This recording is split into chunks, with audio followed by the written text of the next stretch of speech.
will do my best.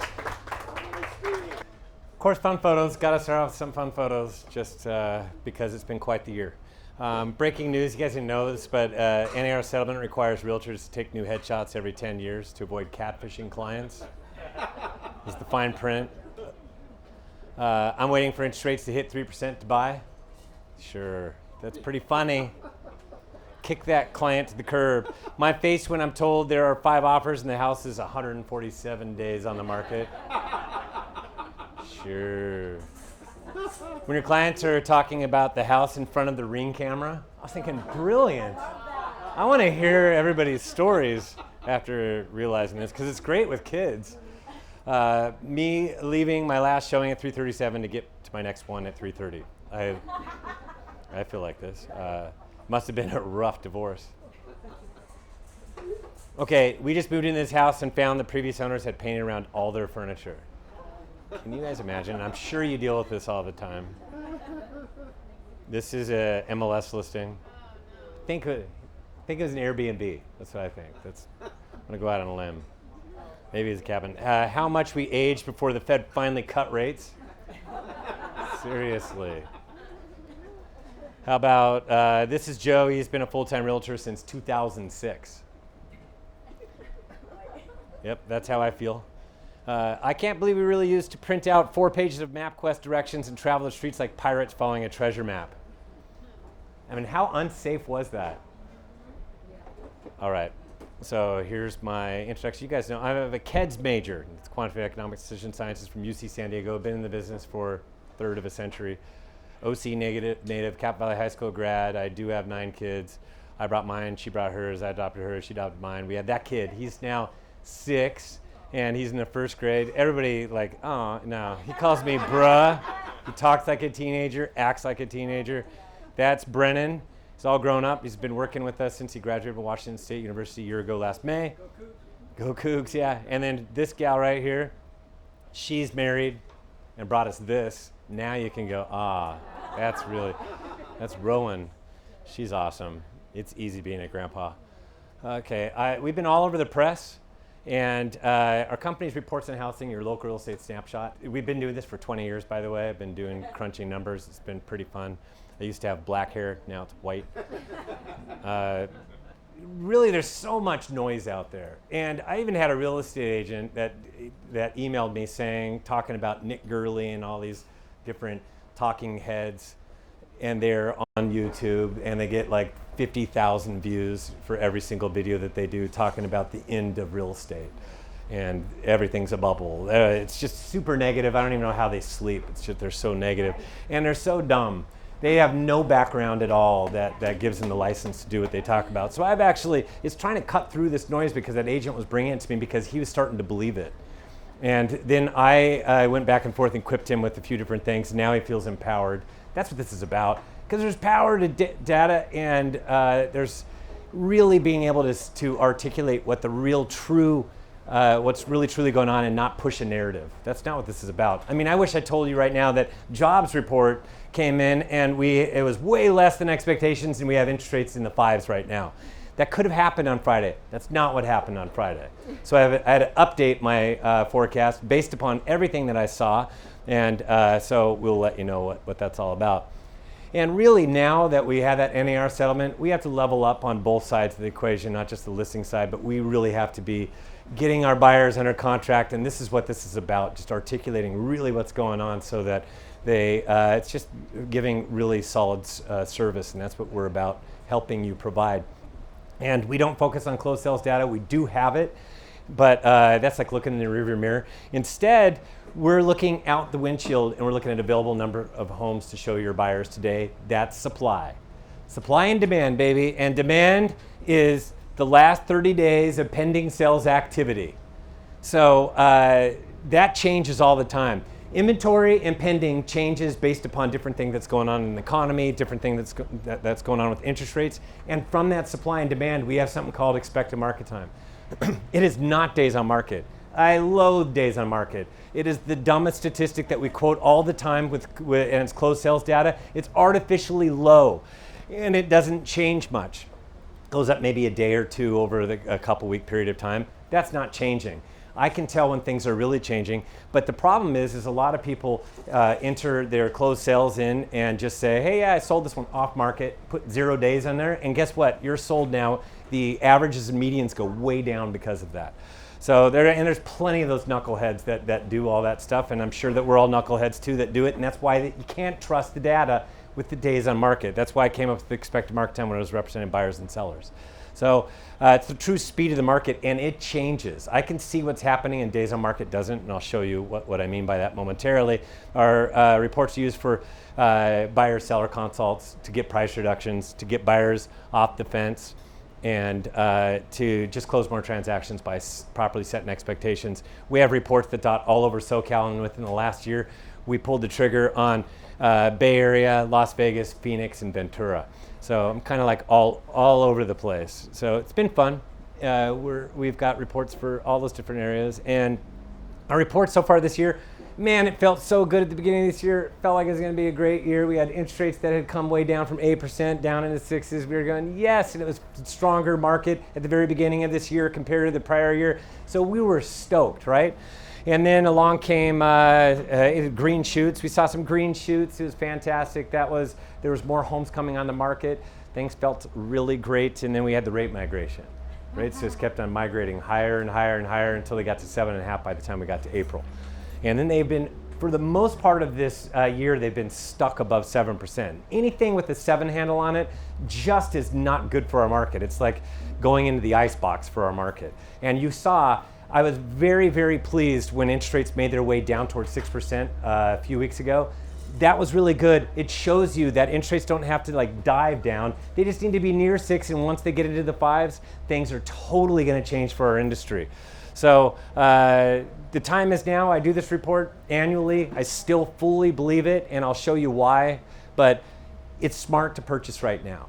You purchase right now. Who cares if your interest rate's at 7.5%? If your interest rate was at 7.5%, you could have already refied and then locked in a price that was April data because values were going up. That's smart. So I don't know what people are waiting for, interest rates to get down to what, while values continue to go up. It just doesn't make sense. I'd rather lock it in and then refi. Can you say that again so you can get that video content? Yeah, I actually did a report on it. So who's the subscriber to my housing report?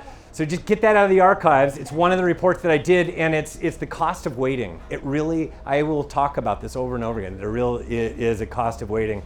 And I should probably do like seminars on just cost of waiting, just that. That's what, kind of like I've done some of my housing debriefs on that stuff as well. So maybe we'll talk about that. There's been a climbing inventory. We have more choices on the market. Pricing really matters. I do this annually. I'm actually going to do it twice this year. I already did it. I'm going to do it again. That means if you reduce the asking price by more than 1%, you net less. By what? More than 1%.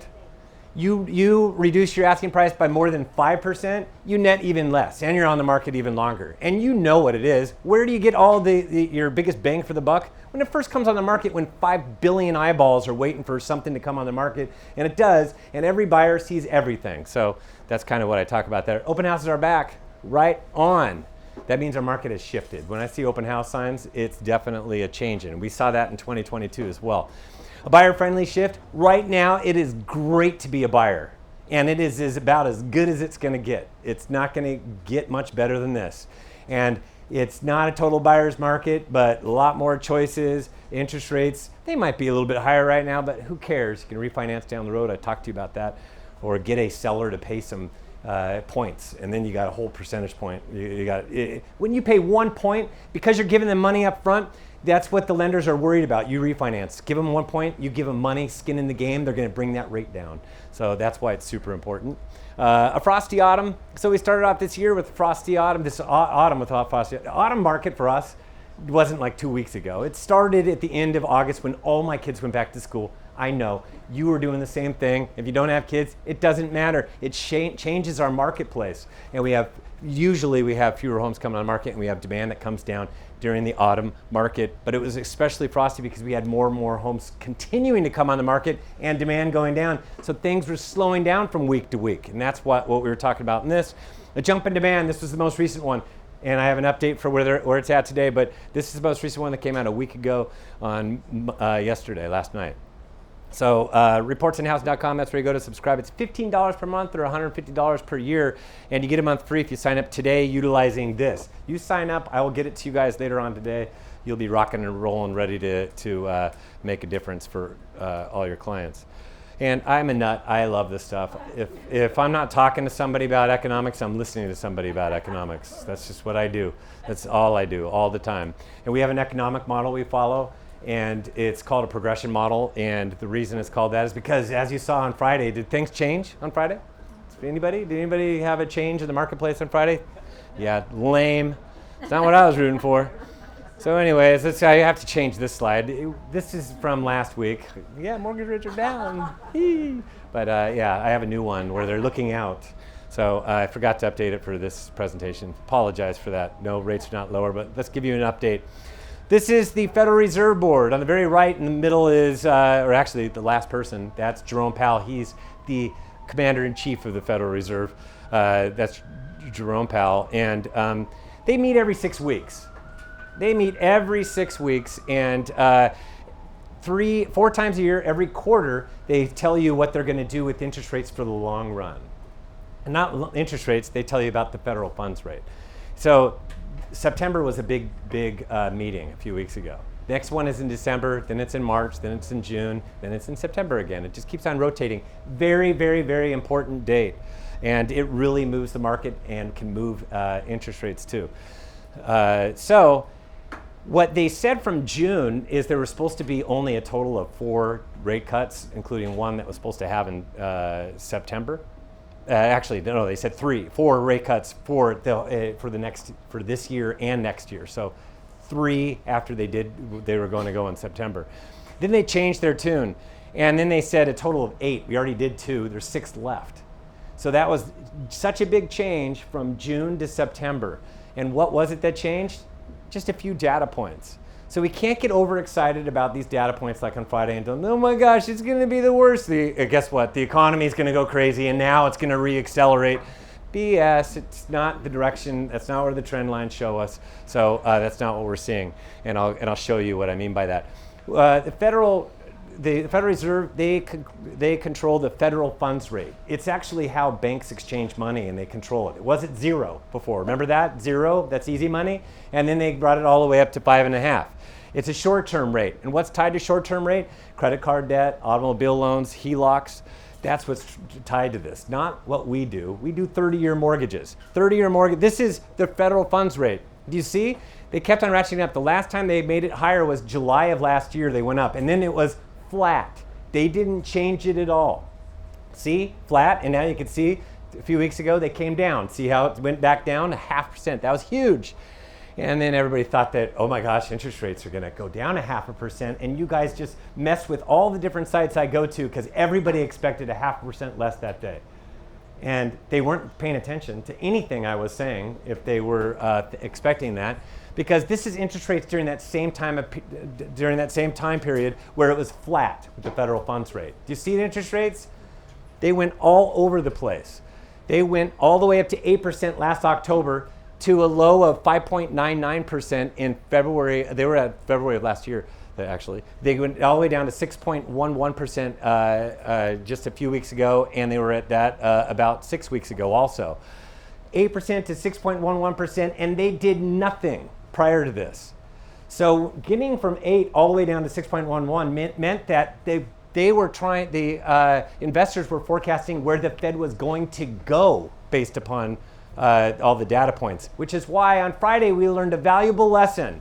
It was way too hot for the britches, the labor report, and then all of a sudden what happened? Rates screamed higher because now they don't think the Fed's going to do as much because they overreact on everything. They are like little kids. They overreact. Actually, it's like when you got that brand new car and you get that first scratch. Don't you overreact? Yes, and now your car has like 1,000 scratches and you no longer care. But that is what every single time we get a big data point, it's like they scratch their car for the first time. They have a new car over and over again every day.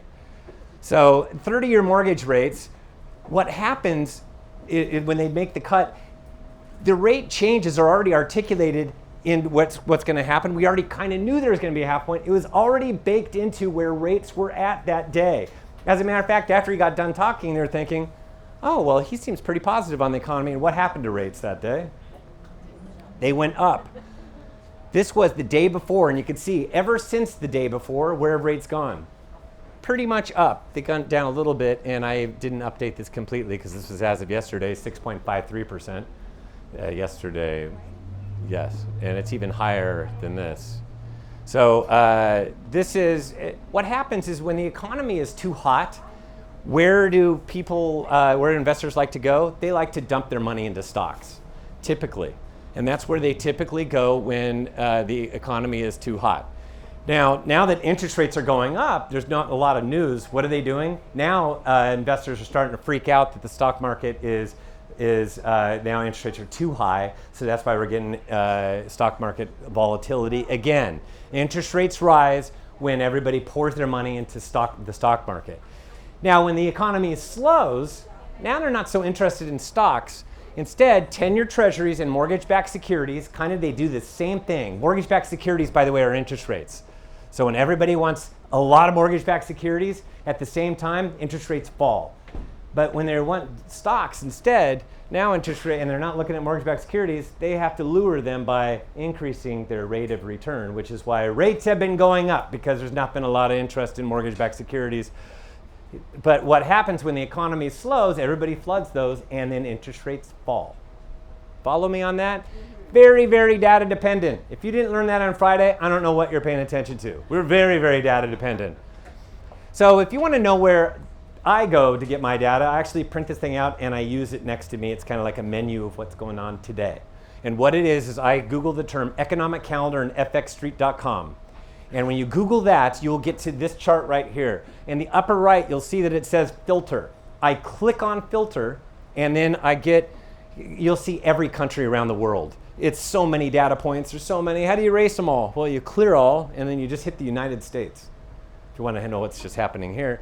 And then they tell you if somebody sneezes, if it affects the market in this thing. So you have to go to impact. This is taken right from that. And I get rid of no impact, low impact, moderate impact. Actually, I keep moderate, but I don't recommend you do that. And just put high impact. High impact will get you that on the right-hand side. Print that out. Make that a part of your buyer's book so that you show that you know what's going on with the most important thing that they're number one that they care about, besides locating a house, is what? Interest rates. They care about interest rates. So print this out and say, yeah, these are the different things that can move interest rates on a daily basis. It's actually on a weekly basis because it's not actually daily. So if you look at this, you can't really see this, but what I'm pointing to right there is, it says non-farm payrolls. That was the dumb payroll report that came out. It's supposed to be 150 and was a bit higher than 150. So, and if you see this week, Thursday, October 10th, it says CPI, Consumer Price Index. Important, not nearly as important as labor right now. They're actually just concerned about labor. They're not concerned about inflation. I know you guys think that they need to be concerned about inflation, but they're not as much anymore, and I'll explain why. Because inflation, they like to look at a couple indexes. It's PCE. I'm just rattling these things off. I'm not making them up. It's personal consumption expenditure, and CPI. CPI everybody knows about, but they actually like PCE better. Why? Because it doesn't have as big of a shelter component, because the shelter component's broken. They use something called owner equivalent rent, where they ask you, so how much do you think your home will rent for, madam homeowner? Who cares what you think it is? I really don't care. You don't know what's going on in your market. I want to know what's really going on in the market with rents. So same thing with Wisdom Tree. They actually took out that dumb survey, it's owner equivalent rent survey, and used real rents. And if you use CPI, is at 3.2% for core. But if you use real rents, it's at 1.58%, which is below 2, which means inflation's in check. And I know you guys say, yeah, Steve, but my $15 margarita is still $15. But yeah, you see, it was 12 and it went up to 15. What you want that thing to go back down, that's called deflation. That's not what if we all had deflation, everything was cheaper, we'd have to have an economic disaster for that to happen, and we would sell no real estate also in between. So that's not what you're rooting for. So you're not rooting for a $13. Yeah, your buyers are rooting for the same thing. Yes, they should kick that buyer to the curb after they've listened to enough of these videos. So anyways, don't really worry that much about inflation. I'm not. We all know, all of us economists agree, don't worry about that. What we all worry about are jobs. And sure enough, I kind of been talking about jobs for a while now, and now you know why on Friday, right? Everybody way overreacted because the September report had 254,000 jobs that we created when it was supposed to be 150. And unemployment went down to 4.1% after it was getting higher and higher. Know that this isn't that high in the fours, it's not high. And 4.1 is still a low unemployment rate according to Time. But in the Fed, everybody's thinking, don't worry, they've got this total soft landing, everything's looking good, everything's fine. But I want to show you, in September of 2022, the Fed raised rates by another 3/4 point. This is a month after they talked about inflicting pain on consumers and businesses, and we believed it, and we got all the way up to 7.37% after we had an interest rate in the 5s at the beginning of August. So we had a big shift in our marketplace in October. October sucks. It just is one of those months that has been sucking, and we found out why last Friday. Because the Fed raises rates by another 3/4 of a percentage point, pledges more hikes to fight inflation.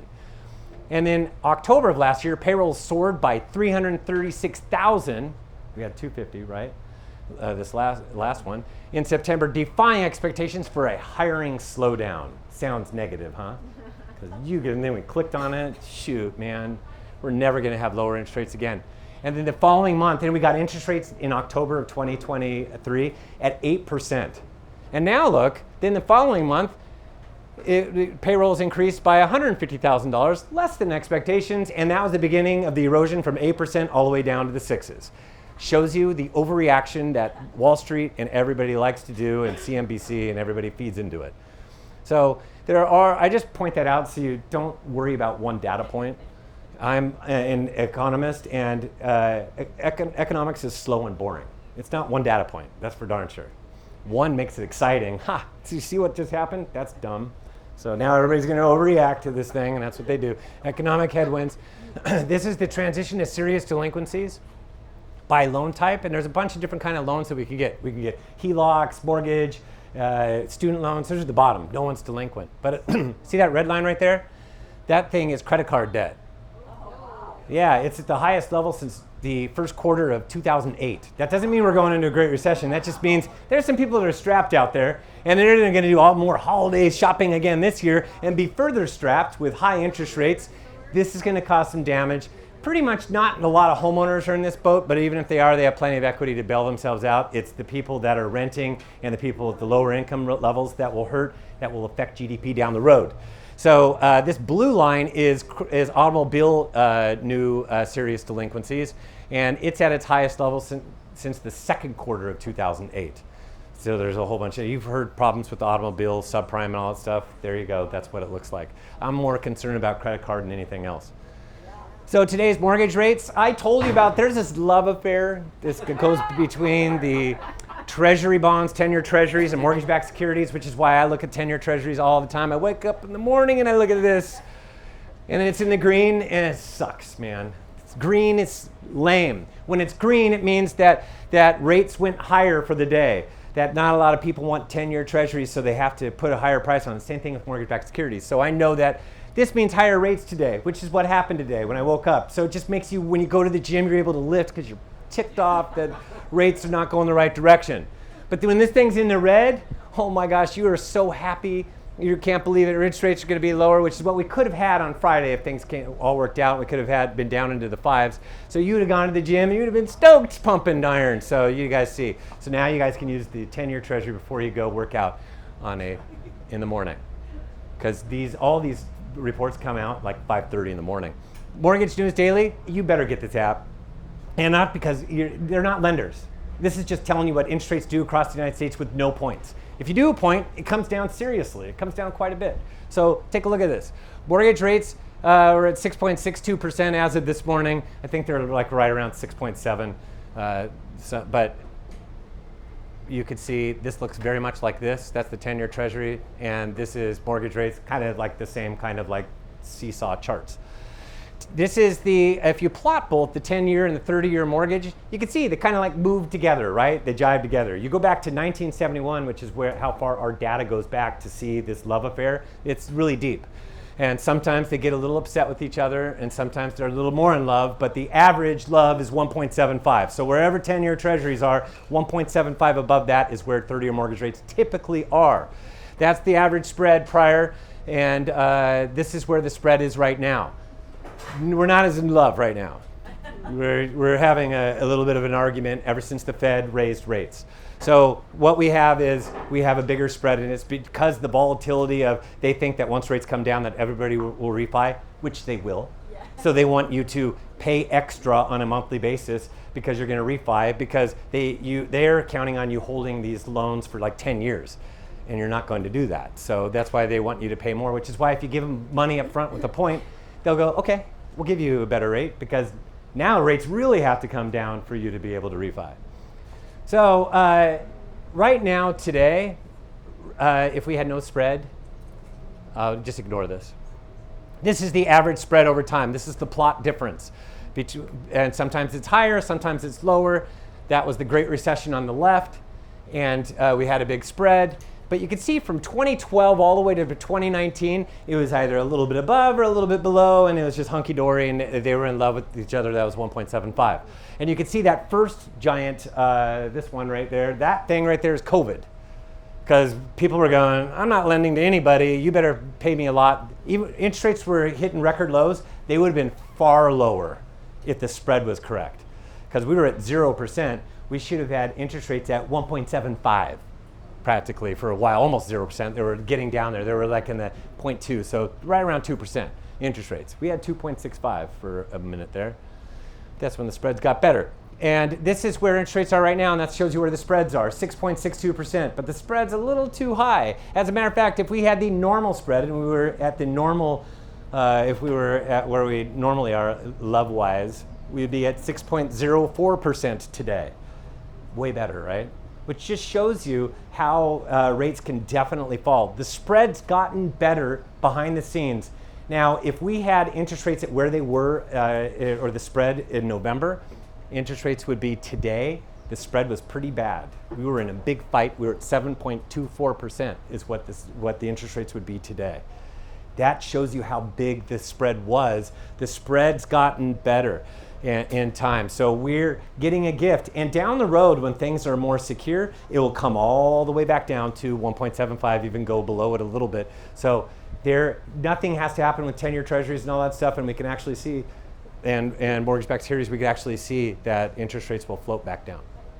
So that, I hope you understand a little bit more about interest rates. Now let's talk about the housing market. Following normal seasons, spring is the best, then it's summer.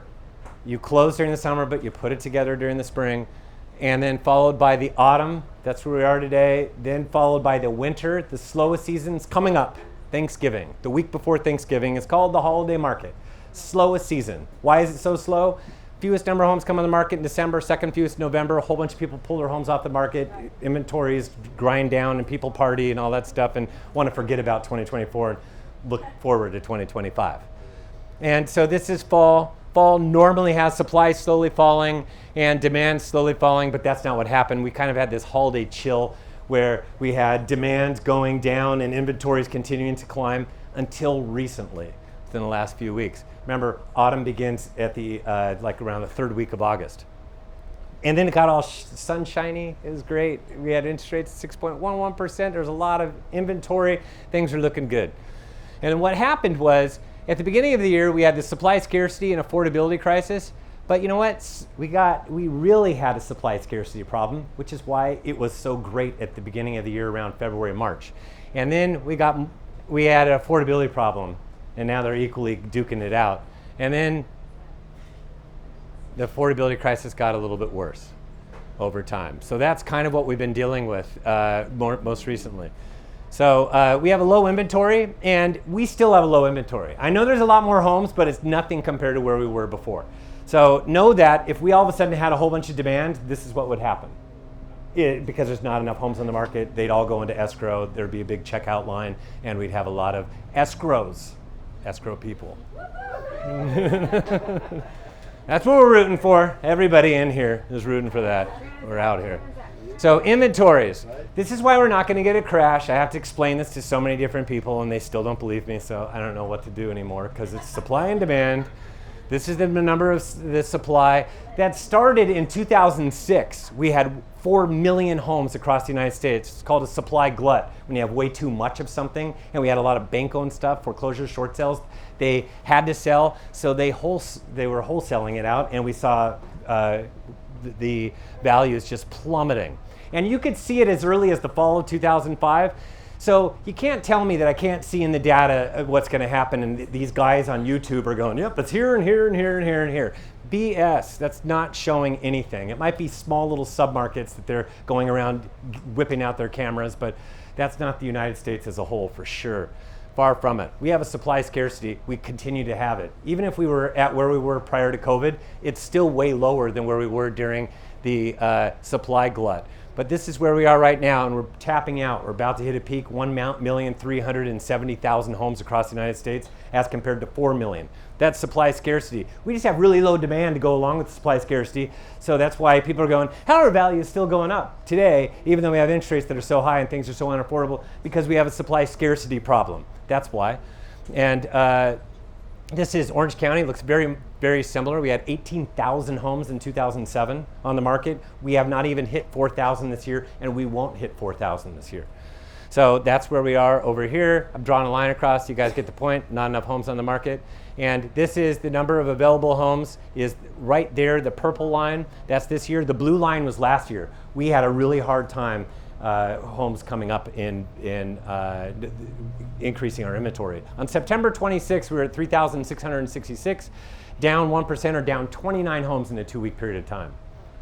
So not a big change. So we kind of peaked out probably nearly almost 4 weeks ago this Friday. And so that would be the peak. And last year we were at 2,340, which is 36% fewer than where we are today, 1,326 fewer. That's actually as of September 26th. The 3-year average is that green line, 6,400. We haven't made it to 4,000, and we're peaking out and we're going down. We have an inventory problem. And today, I looked at the numbers. I was shocked to see we're at 3,635. It's very close to where we were last in September, at the end of September. And here we are, we're peaking out. We normally peak between July and the end of August. We barely made it. We're the only county to really do it. And but it's kind of going to be flat from here, a little bit flat and then go down. I think once we get that jobs report at the start of November, that should change things, and we should do a few more transactions and things like that. That's what I'm hoping for. I can just hope and then see what happens and then tell you what's kind of going on based upon numbers. Nobody knows. That's the beauty of this, and the Fed has made us all data dependent, which is why rates move so much. Now this wonderful family, this proves a point of my hunkering down. They have a beautiful big family that's been growing, but they don't have enough room, so they have to do everything out on the porch. That's called hunkering down. Now through the second quarter of this year, through the National Mortgage Database, I downloaded everybody that has a mortgage, which 31% of all Californians don't have a mortgage, the rest do. Of those that do, 84% have an interest rate at 5% or lower. Which is now, you know why when it gets to 7% or higher, people go, oh my gosh, oops, sorry. And then 67% have an interest rate at 4% or lower, and 30% have an interest rate at 3% or lower. Now, within the last year, it was 89% a year ago when I did this, so it's getting better. But that 30% has only changed by a 0.1 decimal point in a year. These people don't want to move because they have an interest rate less than 3%, and they feel like rock stars. Or they go move someplace and they turn their home into a what? Rental. Those people, unbelievable. There's plenty of those that are out there. People are out there, they're so tired of waiting, they want to move. People want to move. And they keep on looking at their phones, when the rate's going to come down, and there's a green shoot. And I knew we were going to get this green shoot this year, because this is the number of homes coming on the market, plotted every single month. And that blue line was last year. That was so low, I couldn't even believe it. It was going to be so easy to beat that low threshold. And we did. That's the purple line. The purple line, we had more homes on the market, up 16% or 3,060 extra for sale signs this year compared to last year. But it's still off compared to the spaghetti at the top. The spaghetti at the top are the averages. Everything below that spaghetti, the red, the orange, the green, that's all COVID stuff. So this is the number of homes coming in the market compared to the 3-year average for each month. And when you look at it, because we put a very similar number of homes on the market every month, May being the best. Initial year of COVID, we were off 5%, missing 1,800 for sale signs. We had this late spring, it was crazy. And then 2022, we were down 22% because they ratcheted up interest rates. We were off 8,454 sell signs. In 2023, we were missing 41% or 16,000 for sale signs when we only do about 32,000 closings per year. Missing 16,000 for sale signs is a problem, and that was a problem last year. This year, it's not down 41%, it's down 33%. It's a step in the right direction. We're missing 10,600 so far. We're not going to get to 16,000. So that's 2024 over there on the right, and then that's 2023. You can see, while we're still off on a monthly basis, we're going in the right direction with more for sale signs. That's what's important. So the problem is we've had these extra for sale signs, and they've been matched up against very similar low demand because we had interest rates that were stuck this year above 7% for most of the year. And so those extra homes that are coming on the market accumulated, and now you know why we have the extra homes on the market.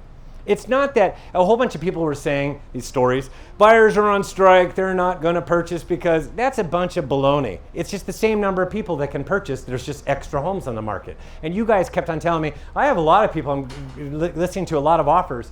It's the same people writing the same offers, but now that there are more homes coming on the market, now they're running out of homes, and now they're all not really that excited about it as much. So that's what happened, kind of what I said, because people are going, your demand stuff isn't showing it. And I go, it will when things normalize a little bit. So we have low demand, very, very interest rate sensitive. Anytime it gets above 7, it's lame. As we get closer to 6, I'm excited. That's what it showed me when we got down to 6.11%, that we're going to rock and roll, and we're really going to rock once it gets below 6. So the problem with it, the higher it gets, these people meet with their lenders and they go, yeah, that's lame, I can't do it. Can't do it. And you can see the national payment to income ratio, this actually came out, and it's 32.9%. You can see that that's actually a little bit less than where we were during the Great Recession. That is the average, the median household income across the United States, purchasing the average house across the United States. This is how much their monthly income is being devoted to the payment. That's high for them, for the United States, not for us. We're used to a little bit higher. We have to make things work. But there you go. As far as Orange County is concerned, this is through National Association of Realtors. With 20% down, you need to make $348,000 to afford the median sales price home in Orange County. Don't worry, I also cover Santa Clara County. They're in the 4s. They're like 440,000 or something like that. So pretty lame. And John Burns did a study, and he put in there insurance and HOA dues and all that stuff, and we're at the most inexpensive since like 1982. And know this, I know everybody's talking about insurance costs and all that stuff. It's a way of life. It has just made home ownership and everything more expensive. It's made leasing more expensive. It's made everything more expensive. It's a new thing. It's not going backwards. So it's just more expensive. I don't know if you noticed, there's a lot of tornadoes and there's a lot of fires and things like that. I accidentally clicked on something that shows me all the fires in the United States and Canada, and there's a lot of fires going on like right now. So we're all burning, we're ablaze. So oops, that was the last one. Oh, 5% golden, can't wait for it. It's gonna be great once we get to 5%. I am very, very excited. The Fed needs to change the way that they speak. They should say that job well done, we're all done. We're gonna go back down to neutral rate. They need to do a few more things to make us go into the 5s, or we need to have something break like we have a labor report come out that's really negative, impressively negative. And this is from, I love this slide from Moby, I came across it. What do rate cuts mean for the housing market? Well, you can see at 8%, only 25 million people could afford, households could afford to purchase a home in the United States. And you guys can see what happens when we got all the way down to 6%. It opened up to, my eyeballs are bad, 33 million people. So a lot more people can now afford to purchase. When you get into the 5s, let's say we make it to 5.5, you're now at about 35 million people. A lot more people can purchase, which means they're going to be running into each other, which means that demand will go up. Show them this side. This is exactly why demand goes up. Now they're competing, and now they can't buy something. They have to write an offer, and then write another offer, and write another offer, and then values are going up at the same time. I love this slide. I just stumbled upon it the other day. Rates impact on affordability. This is important for you to understand, and I had to make it bigger because interest rates were really coming down, and I think that there is a pathway for us to get to 5%. We just have to have something in the economy actually break. Haven't gotten there yet, but you can see we were at 7.5% earlier this year. With a $5,000 per month payment with 20% down, you are looking at a house at 7.5% of $894,000. We got all the way down towards 6%, which was a $1,042,000 house. Same $5,000 a month payment, principal and interest. You can afford a lot more house when interest rates drop. Now they're back up towards 6.7, so it's probably about a $970,000 house that you can now purchase. So, but you can see if you made it down into the fives, at 5.5, you're looking at a $1.1 million house. See the difference? This can articulate it. Same thing with this one. This just shows you how much your monthly payment is on an $800,000 mortgage. That's 20% down, $1 million. And you can see that we're at $5,594 at 7.5% in May. It got all the way down to 6%, and that is $47.96, which is a savings of nearly $9,600 per year. And then right now we're closer to 6 3/4, actually a little bit less. So you're saving about $5,000 per year compared to where it was in April. So yes, things are not as good, but they're better than where they were in April, and they're definitely better than where they were last year when we hit 8%. So this is demand, snapshot of 30 days of pending sales activity, and you see I'm pointing right now to this year, the Himalaya next to it. Each one of those is a year. That was the prior year. 2023 and 2024 just sucked as far as pending sales activity. We all know that. It's only up from here. This is a low threshold, easy bar to leap over. And you can see there's a green shoot. This green shoot, it's going to shrivel up real quick though, because we got this big bump in demand. This bump in demand was not because of the NAR settlement. It's up 10% or up 141 pending sales in a 2-week period of time, and it was the highest since February. That rate of an increase. That's a big increase, not normal. We get it at the beginning of the year, but we just got it right now. That was the biggest increase for this time of the year since I started tracking 20 years ago. So that's not normal. That was great. That's interest rates that are low. And last year we were at 1,414, which is 9% less, and 140 fewer pending sales. 3-year average, the green line is 2262. That's 46% higher than where we are today. And today we're at 1,580. Ignore the up 46%. I took it from there and I didn't fix it this morning, so I apologize. It's up a little bit, like let's call it 1%. But still, it's even up higher, and we have these higher rates. But it's still up, and that's because a lot of people locked in. This is gonna slow down. It's gonna be a slow burn down, and I'll show you what that kind of looks like, this kind of a burn. But don't worry, we're getting this at the end of the year. And I think next month, I'm not gonna knock on this faux wood, I'm hoping for a weak labor report, kind of like last year, that followed, and we watched interest rates go down for the rest of the year, which set up beautifully a great start to our year. So what's the speed of the market? If you place your home on the market, when are you going to be opening up escrow? The speed of the market, Orange County expected market time. This is what we're looking at over time. You could see that Himalaya.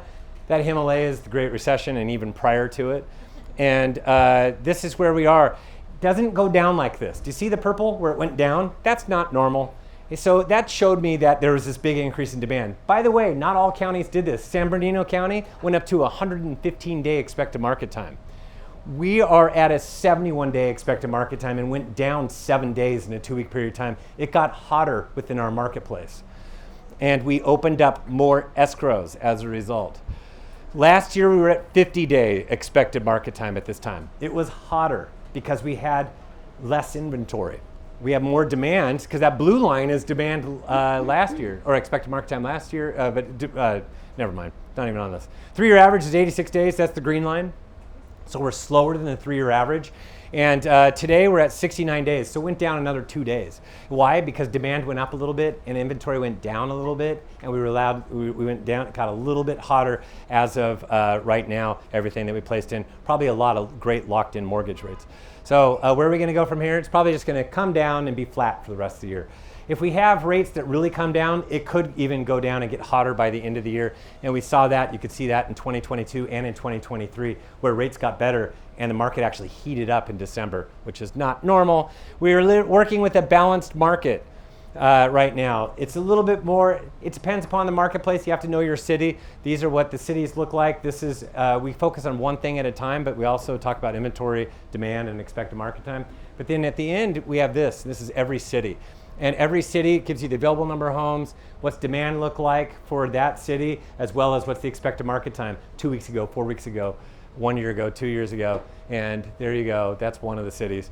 And here we are, Orange County expected market time. Laguna Niguel is at a 51-day expected market time last year, 82 days this year. Aliso Viejo, 80 days last year, 72 days this year. Laguna Beach, 215 last year, 231 this year. Dana Point, 116 this year, 128 last year. And San Juan went from 51 to 107. It's the higher price points, by the way, for that one. San Clemente, 87 to 69. Ladera Ranch from 48 to 95. So you really need to know your marketplace. Mission Viejo from 29, which was on fire, to 65, not on fire. Rancho Santa Margarita, 53 to 53. And then Lake Forest from 28 to 63. There you go. This is what's going on, and this is like delivered with every single report. And so let's do a little quick market overview. Year-over-year luxury. Inventory is at 1,207. That's 2 million plus. 1,207 homes on the market, 2 million plus. 53%, up 53% compared to last year at this time. 418 additional homes in the market compared to last year. Demand is at 247, up 29%, up 56 extra pending sales. Expected market time last year was at 147. This year, last year 124. This year 147. But last year it was really slowing down because we had a rocky October, and that's when luxury really slowed. And you can see the different price ranges. Look at the price ranges 1.25 million and below for last year. It was in the 30s. Anything in the 30s is still insane. Last year at this time we were still insane because we had nothing on the market. This year we have a lot more competition, so you can see market times are longer. It's still the hottest ranges are that 752 million, 0 to 1.25. And it takes a lot longer to sell a luxury priced home, as you can tell. And Orange County luxury closed sales, this is 2 million plus closed sales so far to date. We're up 26% and an additional 347 closed sales above $2 million. And the Orange County closed sales year over year for all closed sales up 4%. We're going to do a few more closed sales towards the end of the year right now because interest rates are way lower than where they were last year at this time. That's an extra 523 closed sales. And I just show you this because you're going to hear a lot of home price indices like Zillow and everything. I want you to know that LA and Orange County, they have been combined forever. They've always felt that Anaheim was a part of LA, and we're forever joined at the hip, which is weird because Ventura has its own tracking as a metro, and they have like 6 houses. So I have no idea why we don't, but we have not been decoupled because it goes back for too long. So we used to be really small like Ventura, but we're way bigger now. And you can see, right, so know that LA is bringing down the curve because we're not really losing that much in value, but I'm about to show you that we're up 5% year over year, even lumped in with LA. But we're down 0.6% month over month. There have been some negative months. Those are those months on the right, the last couple. And it has everything to do with LA, who's a lot slower than we are. And it's up 5% from the 2022 peak. So from all those people that thought, here goes the rate, the market's going to crash, those crash sites that I told you about, never really happened. Yes, it went down, and then we had an inventory problem, and people just said, I'm not moving. And then we had people locked into their houses, and then we had values go up. And they've only gone up 5% since then. So get in now. What are you waiting for, Mr. or Mrs. Buyer? Seriously, it's only up 5% from the 2022 peak. Not a whole heck of a lot. So Orange County off market, I want you to know there's a lot of cancellation expires withdrawals. You guys can go after that. It's up 10% year over year, 313 additional cancellations, withdrawals, expires. And you can see that that's that purple bar. It is right now. The blue was last year. You can see the beginning of last year, we did a lot more compared to this year. But this year, we have lot more cancellations, withdrawals, expires because we have a bigger inventory. And the number of price reductions across the United States is stuck right around 40%. So 40% of all homes across the United States have reduced the asking price at least once. And which leads me to this. Who has an overpriced property in this room? you do, and you do. You see, you need a writer like this. Which, thank you for being bold and putting your hands up. Yes, thank you for being honest and being vulnerable. We appreciate that. Because you know what? At the end of the day, there are overpriced people. And you'll do your best to try to talk them into where they need to be. And then you show them the price reduction thing. Now they don't want to reduce the price or anything like that, so maybe you don't show them that thing. You do use that when you're sitting down with them, but they're overpriced because they want to be at this point. They're unrealistic, and a lot of them are going to be pulling their homes off the market towards the end of the year because there's going to be a lot of unsuccessful stories because we're matched up against demand curve that's very similar last year. It's a little bit better right now, but it won't be enough to soak up all the extras. The overall housing stock, all homes combined, the strongest it's ever been. And the reason why I'm telling you this is because we're not getting foreclosures, we're not getting short sales, period. And I'm just showing you all of them. These are the reasons. From strong credit to record-owned free and clear, everything in between. I show everybody this. It doesn't matter. This is exactly why we're not going to go to hell in a handbasket. Lots of people have loads of equity and can move on if they have a problem or tap into their equity if they have a problem. It's not going to lead to a foreclosure, short sale, bust like the Great Recession. Those rarely happen. It happened during the Great Depression and during the Great Recession. And California, because we were home to the savings and loan scandal, had a little mini one in the 90s. Nothing like the Great Recession and Great Depression, though. And this is the number of distressed homes available in Orange County, across Orange County. Show this to your knuckleheads and then kick them to the curb. Don't work with them. Because there's only 5 short sales and foreclosures available in all of Orange County today. That's it, 5.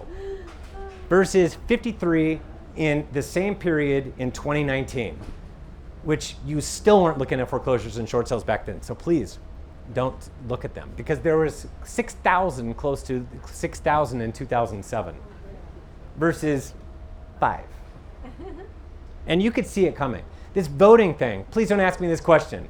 Voting does not make a difference at all in what we do. You might have a client that says, I'm not going to do it because of the election. I'm going to wait till after the election. That's the perpetual buyer that is a fence sitter that will never go. Or the seller, I'm waiting till that.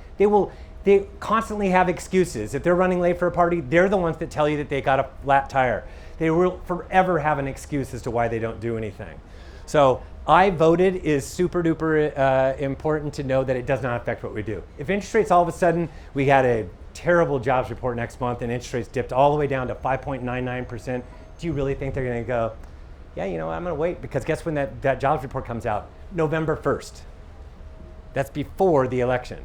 And if we have that, there's going to be a lot of people who are going to find me some homes right now. That's what's going to happen. They don't care about the election as much as everybody seems to think. The data doesn't show it across the United States. It doesn't exist. So my 2025 forecast looks like this. This was this morning, and this is the way my brain feels right now. It's a little foggy. I don't know. Went left last year, now it's going right. Still got to slow down. I'm not for sure certain. I gave it. It's either spring or summer that the market really cools. You know what? 5% chance it was autumn, and then that's when it ended up being, and that's when they did the trigger. That's why we have interest rates that are a little bit more favorable, but then we have that overreaction with the dumb jobs report. Who can predict all that stuff? It's definitely not myself. And my 2025 concerns are, if you've been around for a long time, which I know Bryn has, she's seen me for many, many years, decades. Uncertainty's been on my screen forever. She just doesn't age. I do. So she's been biting her nails. She may not have nails, but she has perfect hair. Uncertainty, she's always up there. Labor market too strong. I was worried about this. I put this in here a few weeks ago, and then now you know why it's one of my number one concerns. It's up at the top with uncertainty. Then the Fed's too slow to cut and causes a recession. That's because the Fed is old and slow, and they're just slow at what they do. So they might cause a recession because they keep things too restricted for too long and they wait for something really to break, and now they're behind the curve, and then they got to really cut rates, and that's really good for us. By the way, we're the ones that lead people out of recessions. And then rates remain high. That's a concern of mine. It was last year. It's a concern of mine for next year too. How about, bless you, hunkering down trend remains elevated? I don't think so. I think we're moving in the right direction. Global turmoil? Yeah, I'm worried about that. Used to just say Russia and Ukraine, but there's like an alphabet of world problems now. And then Washington, D.C., Yeah, they've always been there swirling around. My 2025 forecast is low inventory to start the year, 2,400 homes. And then the normal housing seasons, spring is best, then summer, fall, winter. Rise in inventory to 4,000 homes, a bit higher than where we are this year, and there's a reason for that, and I'll show you why.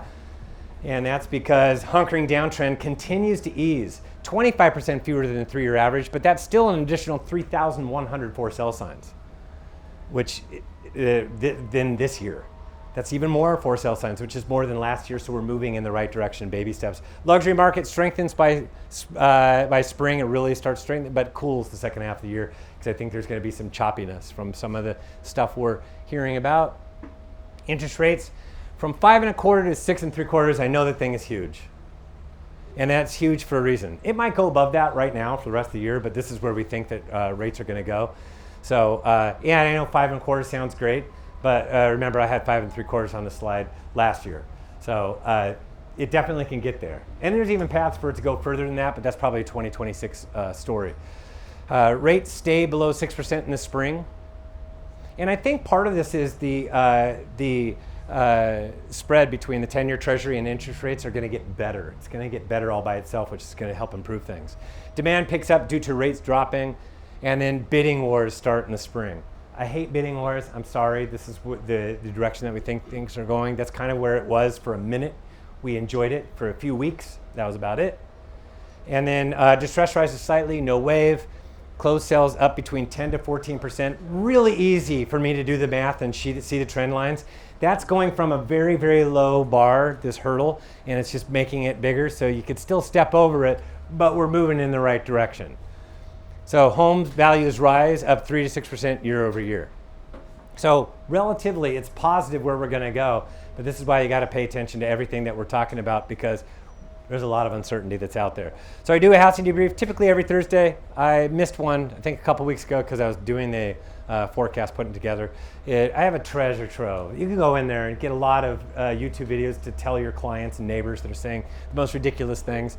My son, Brennan, interviews me and said to put together a podcast, so I made him do it. And now we've done like 30 episodes or something like that. We do every other week, anywhere you like to listen to a podcast. And then we have weekly text messages. If you're a subscriber to my report and you're not getting the weekly text messages on Friday, give me your card. Give me your card anyways. I'll send you a report, but put on there text or I'll bend it in half and I'll get it to you because we sent out an email that you probably didn't read where we send out a weekly text message that tells you what's going on with the inventory, with demand and expected market time. And it comes out the day after we crunch the numbers. And then you have to wait the whole weekend and our report comes out. And then that Friday you get an additional text message and we don't even have a report coming out that next week. So every week this comes out. If you want that weekly text message, get me a card, bend it. And give me a copy, give me your card and we'll send you a copy of the report. Orange County May report, Brendan put this thing together too. It just talks about closed sales, it's really good. It gives you the sales to list price ratio of the original list price ratio.